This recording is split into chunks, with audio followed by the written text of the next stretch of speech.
Hi guys, this is Yelena from Amazonia PPC, and today I'm going to talk to you about Q4 preparations for this year. The reason why we believe this Q4 is going to be pretty huge is because Amazon's recently announced, as you probably already know, that Prime Day this year is going to be in October. And also, as we've seen from the previous trends with the lockdown and coronavirus, a lot of retail chains have closed in the meantime, unfortunately. But this also means open opportunities for e-commerce. So all these demand that existed on retail is going to shift their focus over to e-commerce. So those are the two main reasons why you need to prepare for this Q4 more than you did for previous years, simply because this year's circumstances aren't standard, to the least. So basically, we had clients ask us how to prepare for Q4, and some of the things that we have in common that we tell them are to, first of all, make sure to cover the basics. You're in stock, that your stock can handle increased volumes of traffic, because there's gonna be increased volumes of traffic.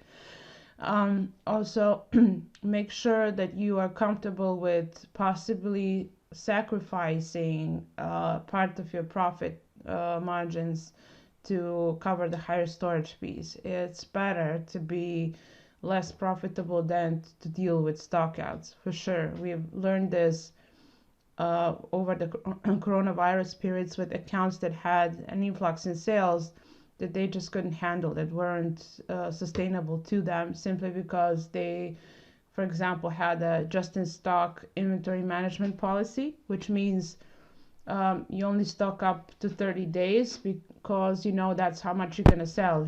According to some forecasting methods, there are programs like Seller Mobile that offer forecasting for inventory, but you should take these forecasts with a grain of salt, simply because they can't know whether there's going to be a second wave. Software doesn't know that, and it's become more and more announced in the news that there's going to be the second wave, possible second lockdown, and the economy is just going to shift. So make sure that, aside from being ensuring that you are fully in stock, also following the trends. There are platforms like glimpse.com or insights.nozzle.ai.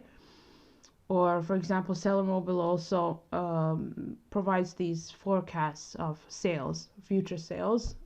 But Glimpse and Insights, they give you information from Google Trends, which is basically just served to you based on their own analysis. So following Glimpse in the COVID, for example, during the COVID lockdown, we were able to see all kinds of crazy things increasing in demand, such as homemade bread makers, the bread makers, and chicken coops. People were looking to grow their own chicken and eggs. Gardening tool sets, all these sustainability tools.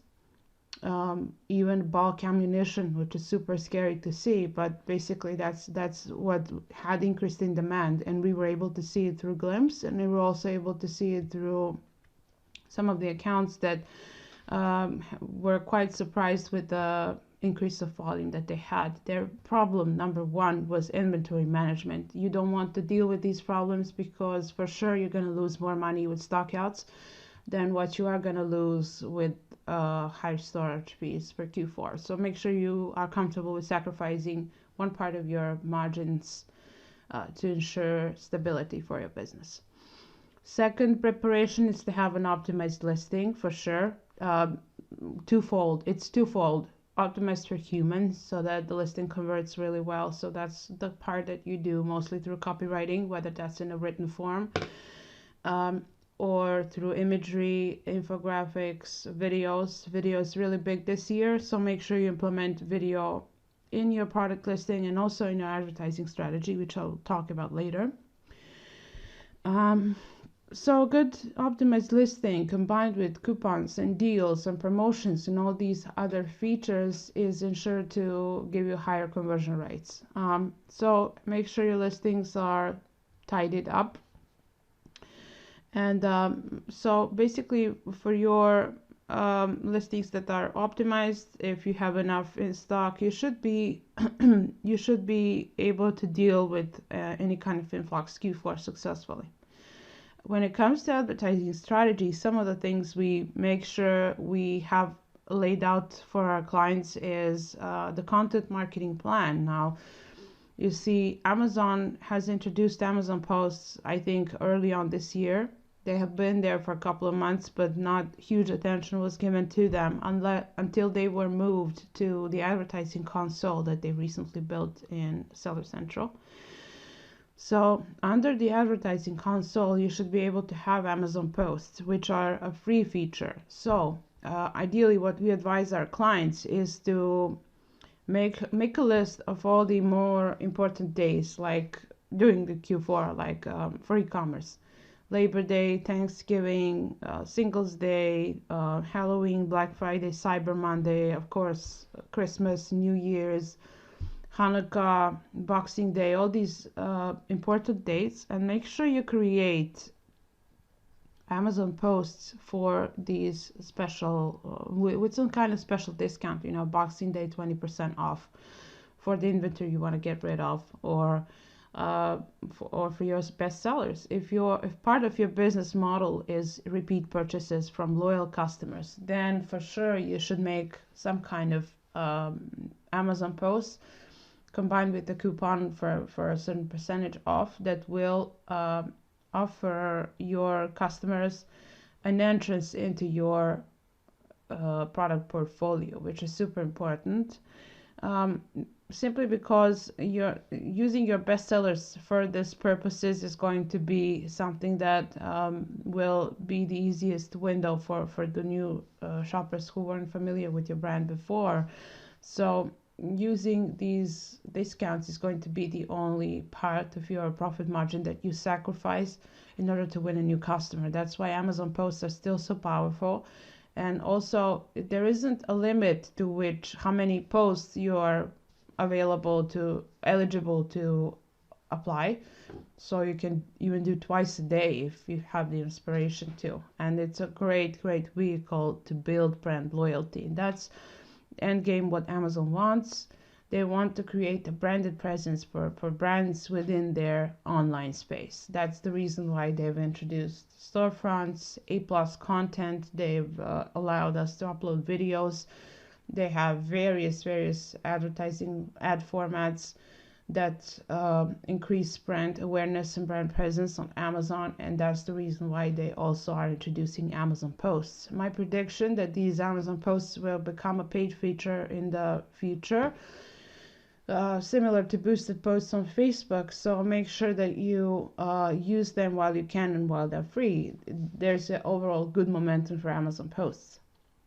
When it comes to winning new customers on Amazon, if you belong in these accounts that have growth as their main advertising strategy and repeat purchases as part of their business model, then for sure you will likely want to invest in new ad formats. For example, product targeting on sponsored displays, very powerful and very cheap so far so good. From the numbers that we've been seeing, cost per click on average with product targeting on sponsored display is still low. So it's profitable to use these ad formats to your advantage to win more market share, especially for the best sellers during Q4. For best sellers during Q4, with careful ASIN targeting, you will be able to receive premium placements, not like in the suggested product section of where all the other competition, you have 200 products where they just click through, and then it's like on a carousel where they just shift through the products. That's what automated campaigns do.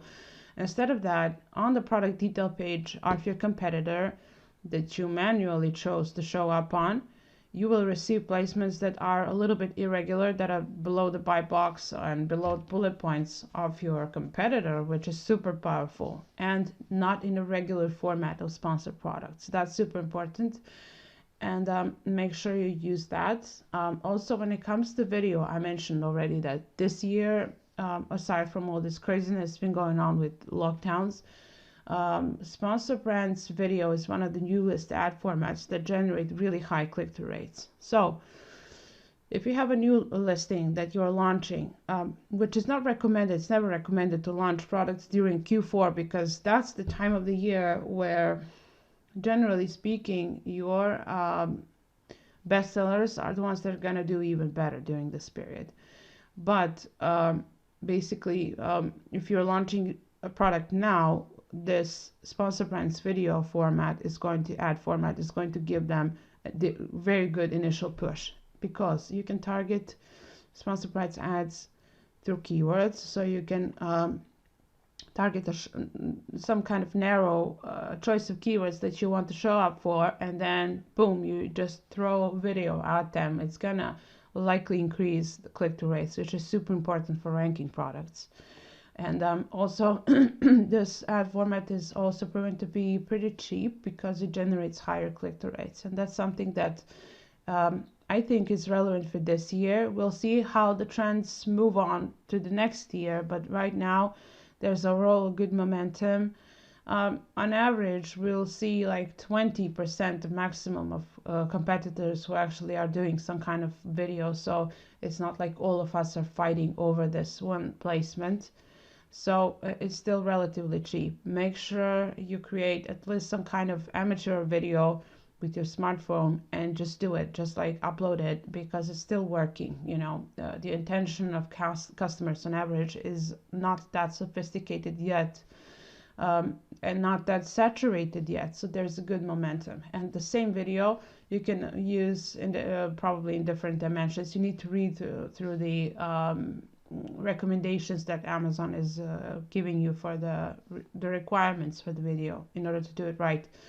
But that same video should be able to be uploaded to your listing, which will then again increase conversion rates. So as you can see, video as a format in terms of advertising can increase your listings click-through rate, and on the product listing side, when you upload it there, it can increase conversion rates, which is both of these metrics are super important for ranking. So ideally, I would recommend using this type of format only for your bestsellers, and especially if you have repeat purchases as part of your business model.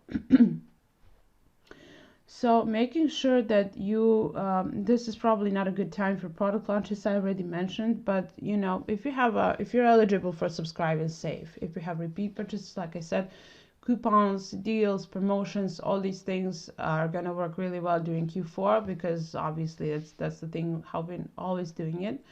With the novelty of Amazon posts. That's the kind of thing that we recommend for our clients, mostly in terms of strategy for Q4. For all these additional days, it's super easy to set up holiday-specific campaigns. So, for example, if your brand sells giftable products, you're going to create an ad campaign that's started, for example, 3 weeks before Christmas, and it's only going to run for that month. And then it's going to be a Christmas specific campaign where giftable products are given at 20% off or something like that. If you sell to the Jewish community before Hanukkah, you're going to create a campaign that's 3 weeks earlier, of course. So make sure you think a little bit in terms of holiday specific campaigns and which ones could potentially apply to your account and to your products. Of course, it all comes down to knowing who you're selling to. Hopefully you do that. When it comes to accounts that are oriented towards profitability, well, it's still going to be this time of the year where all of us are just like bound to spend more, including advertisers, including customers who are saving up for Q4 so that they can spend then. So if you, for example, are tight on budget, then make sure you just strengthen your ranking for the most important keywords. There's going to be an influx of traffic, which also always means influx of competition. So you don't want to lose ranks during this time of the year. So for the keywords that you have the first page access to organically, make sure you bid really hard on them during this whole period to save and strengthen your rankings. That's the number one advice we give to the ones that are oriented towards profitability and ranking. Of course, coming back to Amazon posts that are still free, you can definitely use that. You don't even have to have like a special offer to them. Just a piece of content that your customers will find useful will suffice. They'll follow you, and then some later time, there's this follow feature on the Amazon post that you can really capitalize on, meaning, they'll follow you, and then later, some time at the year later, they will end up converting. They'll end up purchasing from you instead of from someone else, which is something you can't always attribute super precisely, but it does build up with time. So those are a couple of advice I had for Q4. If you need any suggestions, ideas, or anything from me, I'd be happy to share my insights and my opinions on. So just put a comment in the comment box. Be happy to answer that. Thank you for watching, and let me know what you think.